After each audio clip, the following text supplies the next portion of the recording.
ओम शांति। इस सृष्टि के आदि पिता प्रजापिता ब्रह्मा बाबा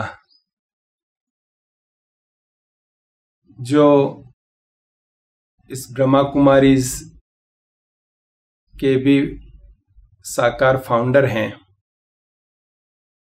उनके जीवन की अनेक विशेषताएं हमने सुनी है, पढ़ी है, अनुभव की है। उन विशेषताओं में से एक मुख्य विशेषता देह अभिमान, अहंकार का अभाव, निरअहंकारीपना। ये एक बहुत ही विशेष विशेषता ब्रह्मा बाबा के रही थी। निरअहंकारीपने में बहुत चीजें आती है,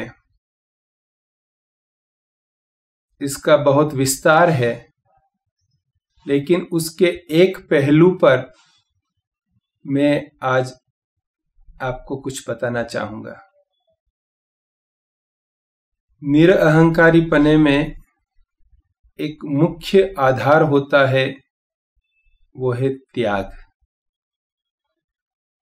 तो ब्रह्मा बाबा त्याग की साक्षात मूर्ति थे। उनके त्याग की गाथा जब शिव बाबा ने उनमें प्रवेश किया, उसके पहले भी थी, लेकिन शिव बाबा की प्रवेशता के बाद तो एकदम से चरम सीमा पर पहुंच गई। जैसे ही शिव बाबा ने उनके शरीर का आधार लिया और उन्हें ये अनुभव कराया कि अब इस पुरानी दुनिया का परिवर्तन होके नई विशेष सतयुगी दुनिया आने वाली है और उसके लिए आपको निमित्त बनना है, तो बाबा का जो बहुत बड़ा हीरो का व्यापार भारत भर में फैला हुआ था, नेपाल तक भी फैला हुआ था, राजा महाराजाओं और भारत के विशिष्ट व्यक्तियों से आपका संपर्क था, वे आपके कस्टमर थे। एक राजाई जीवन आप और आपके परिवार वाले सभी जीते थे। समाज में आपका बहुत ही अधिक मान सम्मान था, बहुत ही धन आपके पास था। लेकिन जैसे ही शिव बाबा से ये इशारा मिला, तो ब्रह्मा बाबा ने बिना कुछ देरी किए, बिना कोई झिझक के अपनी सारी संपत्ति, कुछ बहनों का एक ग्रुप बनाकर एक इनफॉर्मल ट्रस्ट बनाकर उनको सारा दे दिया कि अभी इस धन पर मेरा कोई हक नहीं है, और शिव बाबा जिस प्रकार से निर्देश दे, इशारे दे, उस प्रकार से ये धन सेवाओं में उपयोग होना चाहिए। और सुनने में आता है कि ब्रह्मा बाबा ने तब से लेकर 18 जनवरी 1969 को जब साकार देह त्याग की, तब तक कभी धन को नहीं छुआ, कभी धन का अपव्यय नहीं करने दिया, नहीं किया। जितना कम से कम धन अपने प्रति यूज कर सकते थे, उतनी इकोनॉमी मितव्ययिता करके उन्होंने जीवन यापन किया। हमारे वर्तमान और भविष्य जीवन को श्रेष्ठ बनाने में धन की बहुत बड़ी भूमिका होती है। धन का आना, धन का संचय, धन का उपयोग, ये तीनों ही बातों पर निर्भर करता है कि हमारा वर्तमान और भविष्य जीवन कैसे रहने वाला है। बाबा ने सदा ही इस बात का ध्यान रखा कि जो भी धन है उसका उपयोग केवल ईश्वरीय सेवाओं के लिए किया जाए। अपने पर जितना कम से कम खर्चा हो सके उतना ही करना है। और एक राजाई जीवन जीने वाले ब्रह्मा बाबा बिल्कुल साधारण या यूं कहें फकीरी जीवन, लेकिन बेफिक्र बादशाह की तरह फकीरी जीवन जीने वाले बन गए। उनका जो कुर्ता होता था, उस कुर्ते को कॉलर तक वो नहीं लगवाते थे। ये इकोनॉमी की हाइट थी। आपने ब्रह्मा बाबा की झूंपड़ी जो माउंट आबू में पांडव भवन में बनी हुई थी, वह देखी होगी। जब उस झोंपड़ी का पहला बार मैंने फोटो देखा, जो ओरिजिनल झोंपड़ी थी, अभी जो झोंपड़ी बनी हुई है वो तो काफी रिनोवेट करके बहुत अच्छी बनाई हुई है, लेकिन जो ओरिजिनल झोंपड़ी जिसमें ब्रह्मा बाबा बैठकर सभी से मिलते थे, सभी को ज्ञान दान देते थे, सभी को इस यज्ञ संचालन के लिए आवश्यक दिशा निर्देश देते थे, वो उनका एक तरह से ऑफिस भी था। उस झोंपड़ी का जब मैंने फोटो देखा, उस फोटो में दिल्ली के एक साइंटिस्ट परिवार भी खड़े थे, तो मेरी आंखों से अश्रु आ गए। कहाँ राजाई जीवन जीने वाला, महलों में रहने वाला इंसान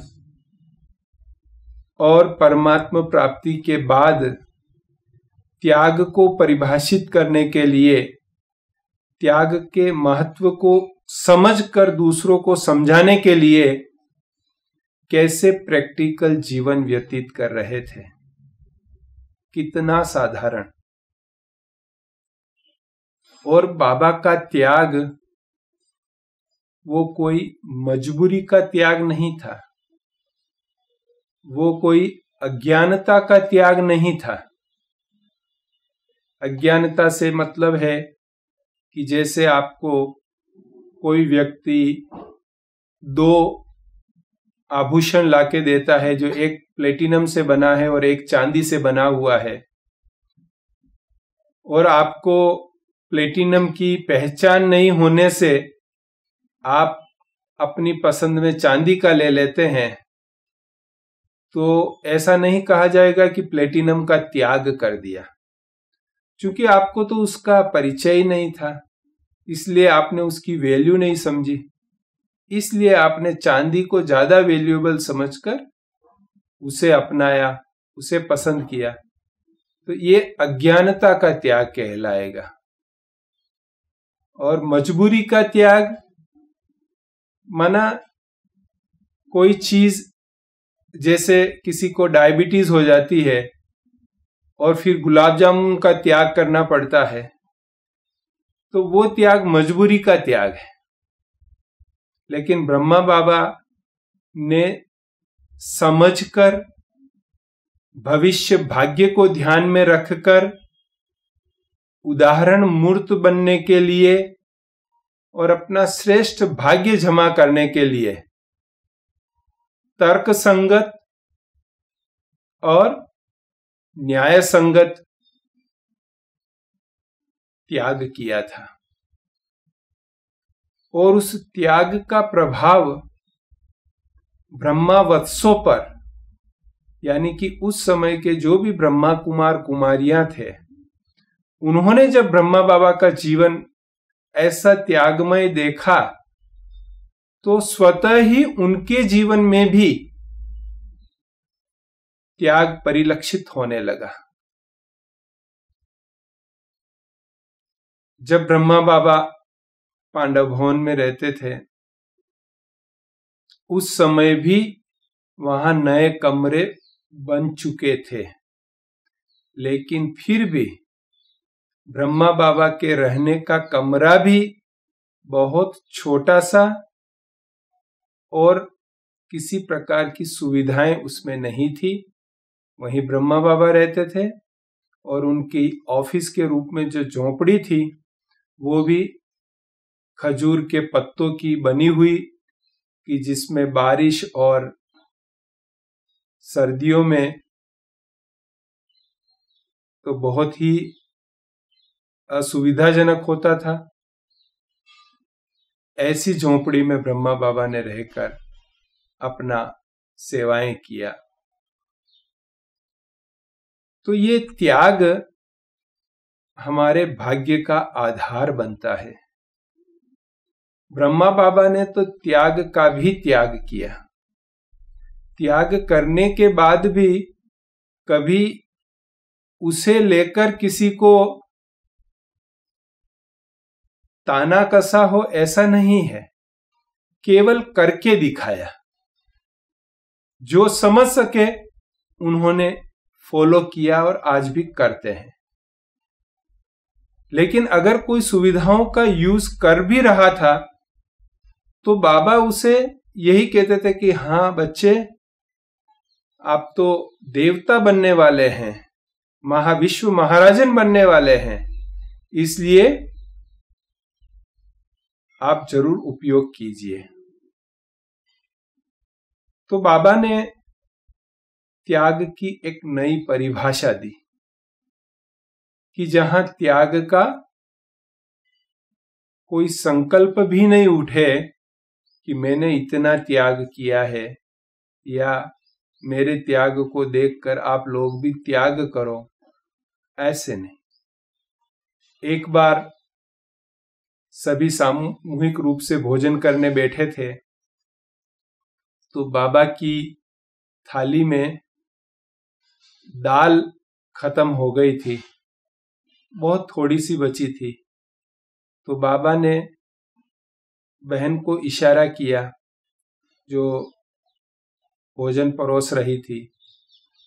तो वो बहन दाल लेने गई, तब तक और कोई बहन जो भोजन कर रही थी उसने थोड़ी ऊंची आवाज में उसको बोल दिया कि मुझे दाल चाहिए।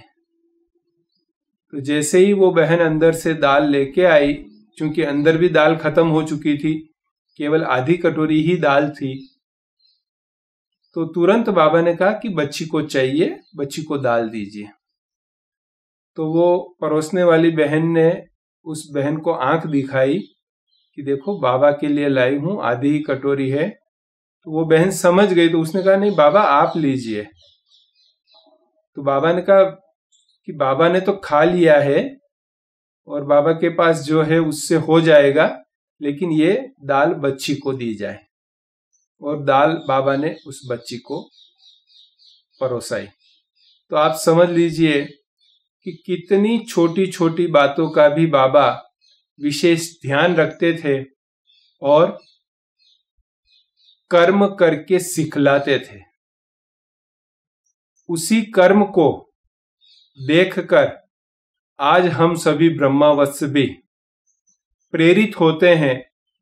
उदाहरण मूर्त बाबा को सामने रखकर हमें भी ऐसा त्यागमय जीवन बनाने की प्रेरणा मिलती है और उस त्याग का ही भाग्य है जो बाबा विश्व महाराजन बने।